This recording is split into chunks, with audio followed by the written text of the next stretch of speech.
Na última live do sábado me perguntaram por que eu achava o Hong Sang-soo assim um grande diretor, né? Eu falei um pouco sobre minha perspectiva que eu tenho do cinema do Hong Sang-soo como cinema do simulacro, né? De simulacro. E aí, na live, assim, como tava em live, eu expliquei de forma meio que superficial. Eu ia postar no YouTube o vídeo, mas eu acho que minha explicação não foi muito satisfatória. Então eu decidi gravar um vídeo para comentar assim de forma mais aprofundada essa minha perspectiva que eu tenho do cinema do Hong Sang-soo, que é um cinema do simulacro. Por que eu acho isso, né? Primeiramente, ele é um diretor que é muito conhecido pela repetição, né? Existe uma piada de que todo ano ele faz o mesmo filme. E é mais ou menos nessa perspectiva, assim, que eu tiro essa ideia. Mas para falar primeiro de simulacro, né, tem que voltar na teoria da arte como mimesis, né, do Platão, né? Porque para o Platão, a arte é uma cópia de uma cópia. Na medida que existe um mundo das ideias, e lá no mundo das ideias, né, existe os modelos, né? Então existe o modelo de um homem ideal, existe um modelo de uma cadeira ideal, existe um modelo de qualquer coisa que existe aqui no mundo material, existe lá no mundo das ideias, e esse seria o modelo ideal. E o mundo material seria o quê? Seria uma cópia, né, desses modelos ideais do mundo das ideias, né? E a arte, ela é o quê, então, para Platão? Ela é uma cópia de uma cópia, né? Porque a arte, ela vai imitar, né, o que existe na nossa realidade aqui material, que por sua vez já é uma cópia que existe nesse mundo ideal para Platão, né? Então Platão ele tem uma visão até que negativa, meio que negativa sobre a arte, né? Como sendo essa cópia de uma cópia. Então a partir do momento que a arte ela vai se desenvolvendo, vão se desenvolvendo várias cópias, né? E as cópias vão sendo copiadas. E aí tem o conceito de simulacro, é daí que surge o conceito de simulacro. O conceito de simulacro ele já, ele já vem quando esse modelo ele já foi tão exaustivamente copiado que ele se tornou no simulacro, que seria essa espécie de anomalia, essa cópia que é tão imperfeita que ela já nem possui mais um equivalente na nossa realidade. Então esse que seria o simulacro, né? Esse processo de cópia que já aconteceu tanto que chegou nisso, né? E aí o Deleuze vai falar do simulacro a seguinte perspectiva. Se dizemos do simulacro que é uma cópia de cópia, um ícone infinitamente degradado, uma semelhança infinitamente afrouxada, passamos à margem do essencial, a diferença de natureza entre simulacro e cópia, o aspecto pelo qual formam as duas metades de uma divisão. A cópia é uma imagem dotada de semelhança e o simulacro uma imagem sem semelhança. E é basicamente isso que eu falei, né, que o Deleuze está falando. E aí se o Platão ele tem uma crítica muito negativa ao que seria esse simulacro, né? O Deleuze ele já vai defender o simulacro, ele vai até defender a perspectiva de triunfo do simulacro sobre a cópia, porque para o Deleuze essa perspectiva platônica é uma perspectiva muito moralista. E aí vem toda uma crítica que o Deleuze faz ao Platão, que vem da crítica também que o Nietzsche faz ao Platão, mas isso aí já é outra história. Vamos se ater aqui ao cinema, né? O cinema, ele é uma cópia da realidade, né? Ele registra a realidade, porque ele é uma arte, né? Então, assim como Platão fala, né? O cinema também seria uma cópia de uma cópia, né? E o do Hong Sang-soo é isso de forma muito explícita, muito evidente. O Hong Sang-soo coloca nos seus filmes, né? Aspectos autobiográficos, né? Aspectos da sua realidade que são muito evidentes. Tanto pelo fato de os filmes serem todos sobre diretores de cinema, né? Sobre pessoas ali do ambiente da arte, e são filmes que comentam muito sobre fazer cinema, quanto também ele pega elementos autobiográficos conhecidos da sua vida, como por exemplo o caso de extraconjugal que ele teve com a atriz Kim Mi-hee. Eles estavam gravando um filme e ambos casados, né, acabaram tendo um caso extraconjugal que virou um grande escândalo na Coreia, né, e aí os dois acabaram se separando, né, dos seus cônjuges na época, e hoje eles são casados. Mas isso causou, né, um impacto muito forte na carreira dos dois, principalmente na carreira da Kim Mi-hee, que era uma atriz em ascensão, e depois desse escândalo, né, a indústria coreana caiu muito em cima dela e dos dois, e esse caso foi um grande escândalo. E esse caso é refletido no cinema do Hong Sang-soo.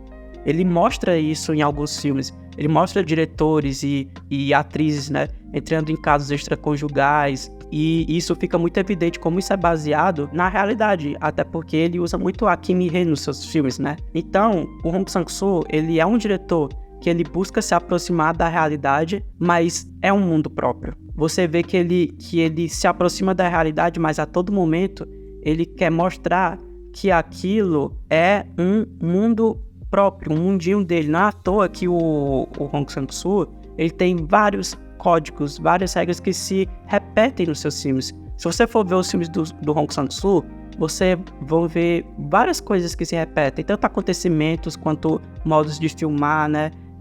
Ele cria realmente um mundo muito próprio dentro dos seus filmes. Por isso que tem a piada de que ele faz sempre o mesmo filme, né? Mas não é exatamente isso. Por exemplo, algo que se repete muito nos filmes do Hong Sang-soo é o zoom. E o zoom, ele surge no filme do Hong Sang-soo justamente nessa tentativa, né, de mostrar de que esse filme é um filme. Por quê? O crítico francês Serge Dany, ele vai falar que o zoom é um simulacro do olhar. Olha o simulacro, voltando de novo. Mas quem fala em olhar, fala em alguém que olha. E como a televisão não é ninguém, o zoom perde a cada dia seu sentido primeiro. Ele se torna o vestígio de uma pulsão caída em desuso, o olhar. O zoom se tornou definitivamente um modo de tocar as coisas e de acabar com as distâncias. Então vamos para a perspectiva do Serge Dany do zoom como o simulacro do olhar. Por que ele diz que o zoom é um simulacro do olhar? Porque o nosso olho, não consegue dar zoom. Por exemplo, o movimento do traveling,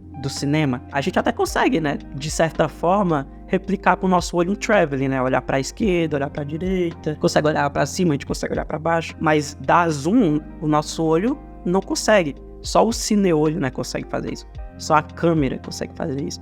E aí vem uma potencialidade específica da câmera. Por isso que o zoom seria um simulacro do olhar, porque ele representa um movimento que não existe na realidade. Ele lembra o olhar, porque a câmera, o olho, é um olho descorporificado, né? A câmera, como diz o Vertov. Então a câmera, ela lembra o olhar, que ela registra a realidade na sua frente. Mas o zoom é um movimento que o olhar humano não consegue dar. Então por isso que o zoom seria um simulacro do olhar. Você vê o cinema do Hong Sang-soo, que é um simulacro, né? Utilizando muito dessa técnica do zoom, né? E o zoom ali, mais uma vez, ele surge para nos lembrar que aquilo é um filme. Quando você vê um filme do Hong Sang-soo pela primeira vez e você vê o zoom, causa estranhamento até. Porque ele tá gravando ali uma cena de 3, 5 minutos de diálogo ininterrupto num plano fixo, num plano médio fixo. E aí meio que do nada a câmera começa a dar zoom no personagem. Aquilo causa estranhamento no começo. Porque o zoom, por ser esse simulacro do olhar, ele é uma técnica que realmente causa estranhamento. Porque ele é uma técnica teoricamente não realista. Por isso que até que hoje em dia o cinema caminha mais para um realismo estéreo e o zoom cai mais em desuso. O zoom é considerado uma técnica vagabunda, uma técnica maldita, digamos assim, né? Então aí o Hong Sang-soo vai usar o zoom para nos lembrar que isso é um filme, né? Que isso não é a realidade mesmo. E além disso, como disse o Serge Dany, o zoom se torna um modo de tocar as coisas e acabar com as distâncias. Ou seja, o zoom também ele tem uma capacidade muito grande, né, de nos afetar, né? Fazer com que a gente seja afetado pelos personagens, de se aproximar do íntimo dos personagens. E o cinema do Hong Sang-soo é um cinema muito íntimo. É um cinema que a gente já é colocado, né, para sentir o que esses personagens estão sentindo, né, suas subjetividades. Então aí o zoom no Hong Sang-soo ele vai surgir tanto para lembrar a gente desse simulacro do seu cinema, que acaba sendo, né, todo filme uma cópia de outro filme que por sua vez é uma cópia da sua realidade, né? E aí vem isso do simulacro, como é um cinema também de muito afeto. E aí um filme que é muito definidor na filmografia do Hong Sang-soo e que demonstra um pouco essa coisa do simulacro é o Certo Agora Errado Antes. Porque qual que é a brincadeira que o Hong Sang-soo faz no Certo Agora Errado Antes? Ele filma, né, uma situação ali de encontro entre esses dois personagens e ele chega na metade do filme. Quando chega na metade do filme, ele corta e recomeça. E de certa forma, começa a gravar de novo esse filme, só que de uma forma diferente. Então, se a primeira parte, ela é essa cópia da realidade por ser cinema, né? O cinema já sendo uma cópia da cópia, a segunda parte do filme, ela seria uma cópia, né, da primeira parte, que por sua vez já é uma cópia da realidade, que já é uma cópia do modelo do mundo das ideias, né? Então, essa segunda parte, né, o Certo Agora, é um simulacro nessa perspectiva, né? já é uma coisa que já foi tão copiada que ela se torna praticamente uma anomalia, né? Porque você acabou de ver um filme, chegou na metade, e aí do nada o diretor, vou contar isso de novo. E aí você fica tipo, ué, o que é o certo agora? Por que tá errado antes, né? E aí eu acho que cada vez mais o Hong Sang-soo caminha pra esse cinema de simulacro dessa cópia degradada, como diz o Deleuze, né? O In Water dele mostra muito isso. O filme do ano passado, de 2023, porque é um filme que vai comentar muito diretamente sobre o método do Hong Sang-soo. Inclusive, eu quero ainda falar melhor sobre o método do Hong Sang-soo, que também dá pra falar muita coisa sobre o método dele de fazer o seu cinema. E no In Water, as coisas realmente estão degradadas formalmente, né? É um filme desfocado, literalmente, né? Tem várias cenas que tá desfocado, a gente não consegue enxergar direito. Então, parece que o Hong Sang-soo, ele tá cada vez mais caminhando para uma degradação do seu próprio cinema, né? Um cinema que tá desfocado, um cinema que parece que tá se esvaindo. Se ele é um cineasta que por muitas vezes é chamado de naturalista ou realista, né? Não estiliza tanto seus planos, por ser um cineasta mais minimalista, na verdade o que a gente vê nos últimos filmes é que cada vez mais ele caminha para uma degradação dessa natureza, né? E caminha mesmo para até uma coisa mais experimental. Mesmo que ele tenha um aspecto formal mais austero, parece que ele caminha até para um cinema experimental nas suas últimas obras, né? Então é basicamente isso que eu tenho a falar sobre o Hong Sang-soo.